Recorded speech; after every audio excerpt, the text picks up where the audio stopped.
요즘은 어디 가서 기독교인이라는 것을 이야기하기가 참 부끄러운 시대인 것 같습니다. 그러나 교회사를 공부하다 보면 이런 어려운 일들은 계속 일어났고 하나님에 대한 신앙은 계속 이어져 왔음을 알 수 있습니다. 그래서 우리는 이런 어려운 시대에서 어떻게 신앙생활을 할 것인가를 성경 안에서 찾아야 하는 것입니다. 그리고 하나님이 우리들에게 원하시는 것이 무엇인지 알아야 합니다.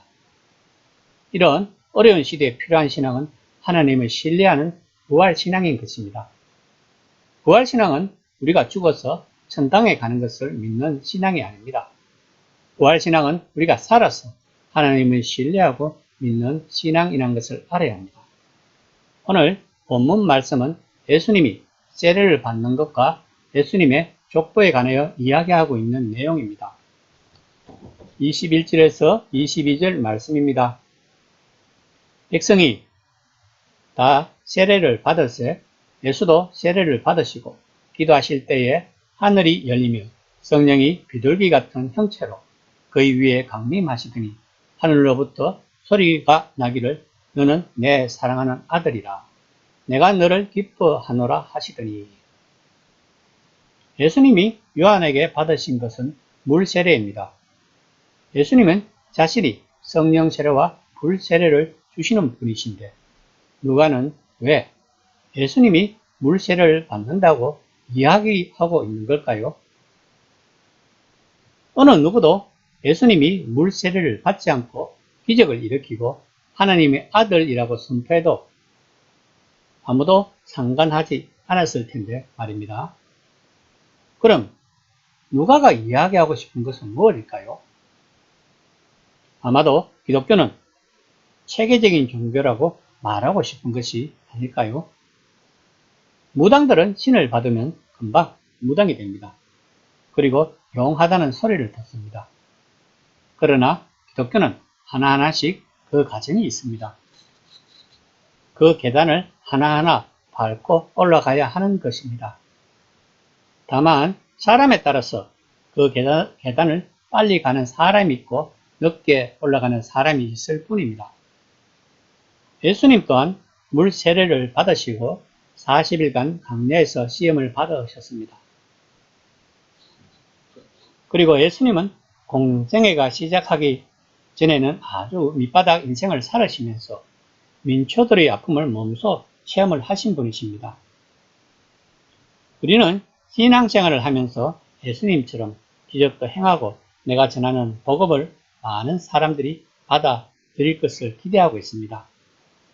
그리고 사역 또한 기도의 능력을 받아서 병도 고치고 잘하고 싶습니다. 그러나 예수님은 30년을 아주 어렵게 사신 분이십니다. 그리고 물 세례부터 시작하신 분이십니다. 얼마나 겸손하십니까? 성경을 알면 알수록 우리는 겸손해져야 합니다. 그렇지 않으면 성경에서 하나님이 무엇을 말씀하시는지 알 수 없습니다. 그러므로 우리는 유명해지면 질수록 겸손해져야 한다는 것을 명심해야 합니다. 요한은 예수님이 세례를 받으실 때 하늘로부터 너는 내 사랑하는 아들이라고 한 것은 다음 절에 나오는 족보와 함께 예수님이 진정 하나님의 아들이지 로마 황제가 하나님의 아들이 아니라고 이야기하고 있는 것입니다.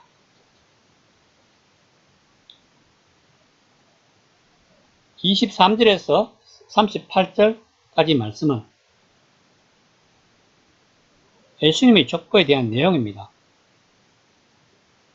누가가 이야기하고 있는 족보는 마태복음과도 틀리고 역대기와도 틀립니다.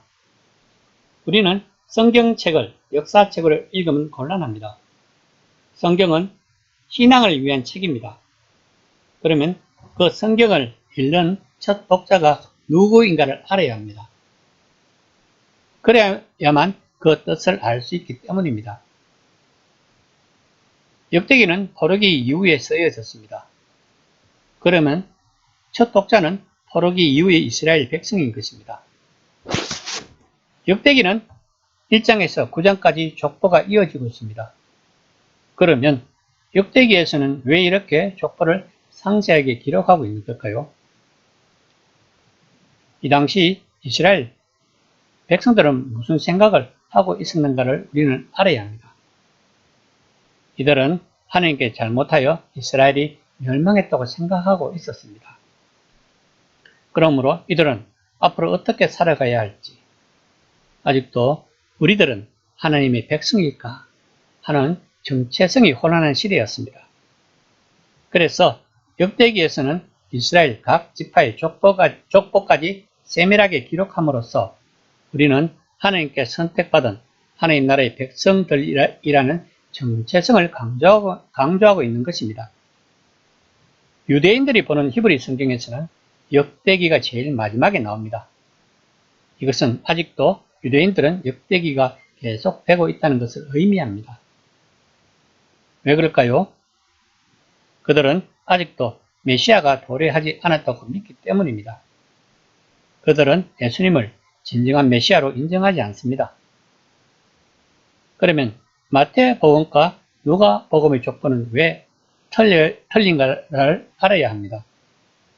마태복음은 유대 공동체를 위하여 쓰여진 책입니다. 그 당시 유대인들이 이해 못하는 것이 두 가지 있었습니다. 이방인들도 구원의 대상이라는 것과 예수님이 하나님이시다는 것입니다. 마태복음은 유대인들에게 이방인들도 구원의 대상이라는 것을 이야기하고 있는 책이고, 요한복음은 예수님은 하나님이시다는 것을 이야기해주고 있는 책입니다. 그러므로 마태복음에서는 이방 여인들이 족보에 올라와 있는 것입니다. 그러면 누가복음의 족보는 어떻게 해석을 해야 할까요? 누가는 예수를 믿는 헬라인들에게 로마 황제가 하나님의 아들이 아니고 예수님이 진정한 하나님의 아들이라는 것을 이야기해주고 싶은 것입니다. 그 당시 로마 황제는 신의 아들이라고 생각을 했습니다. 이것이 로마 제국의 신학입니다. 만약에 이것을 인정하지 않으면 그것은 반역인 것입니다. 그런데 누가는 로마 황제가 하나님의 아들이 아니라 예수님이 하나님의 아들이라고 족보를 통하여 강조하고 있습니다. 우리는 알아야 합니다. 초대교회 당시에는 입으로 예수를 믿는다고 시인을 하면 그것이 반역자가 된다는 것을. 그리고 로마에서는 반역자의 죄는 십자가형이었다는 것을. 로마서 10장 9절 말씀입니다. 내가 만일 내 입으로 예수를 주로 시인하며 또 하나님께서 그를 죽은 자 가운데서 살리신 것을 내 마음에 믿으면 구원을 받으리라. 이 말씀을 제대로 이해하지 않으면 기독교는 너무나 사고려 종교가 됩니다. 우리는 사도 바울의 이 말을 그 당시 상황을 알면서 받아들여야 합니다. 우리는 기독교를 너무 쉬운 종교라고 생각하면 안 됩니다. 초대교회에서는 교인이 되려고 하면 굉장히 힘들었습니다.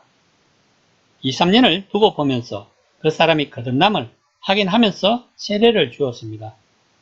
그러나 지금은 어떻습니까? 양적 팽창을 위하여 입으로 시인만 하면 다들 세례를 받습니다. 그러면 그들은 과연 거듭남이 무엇인지를 알기나 할까요? 요즘 목회자로 사역을 한다는 것도 참으로 힘들 것입니다. 코로나 사태에서 교인들이 보여준 행태나 정인이 사건으로 인해 많은 사람들은 교회에 대해서 비난을 하고 있습니다. 그러나 이러한 때일수록 우리는 하나님을 신뢰해야 합니다. 이러한 때에 신앙이 무엇인지 알아야 합니다. 그리고 이것을 전해야 하는 것이 우리들의 사명입니다. 지금은 양적 팽창의 시대가 아닙니다. 질적 팽창의 시대입니다. 다시 말하면 이제까지의 생각과 사고방식을 고치고 새롭게 시작을 해야 한다는 말입니다. 그 새로움은 각자가 하나님과의 깊은 관계를 맺음으로써 시작을 할 수 있습니다. 이 시간이 하나님과 나와의 관계를 점검해 보는 시간이 되었으면 합니다.